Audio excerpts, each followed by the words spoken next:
సిద్ధార్థ్ జనీలియా జంటగా భాస్కర్ దర్శకత్వంలో తెరకెక్కిన చిత్రం బొమ్మరిల్లు.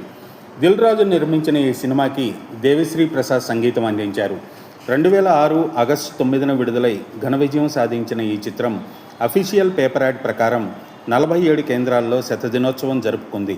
ఆ కేంద్రాల వివరాల్లోకి వెళితే Narayanaguda Shanti 70mm, NTR gardens Prasad multiplex, Secunderabad Tivoli cinema, Dilsukhnagar Konark, Kukatpally Arjun, RC Puram Jyothi, Kapra Radhika, Malkajgiri Raghavendra, Karman Ghat Indra, Uppal Srinivas, Vanasthalipuram Sampoorna, Warangal Radhika, Hanamkonda Sridevi, Nizamabad Lalitha Mahal, Karimnagar Sri Tirumala, Khammam Sri Tirumala, Mahbubnagar Tirumala, Anantapuram Ganga, Kurnool Anand, Kadapa Sudha, Nandyal mini Prasad, Ballari Shiva, Tirupati CVS, Madanapalle Siddhartha, Chittoor Chanakya, Vizag Sangam, Gajuwaka Lakshmi, Gopalapatnam Soujanya, Vizianagaram Aditya, Srikakulam దీపమహల్, Vijayawada Annapurna, Vijayawada దుర్గామహల్, Machilipatnam Venkateswara, Gudivada బ్రహ్మ, ఏలూరు బాలాజీ, భీమవరం మహాలక్ష్మి, తణుకు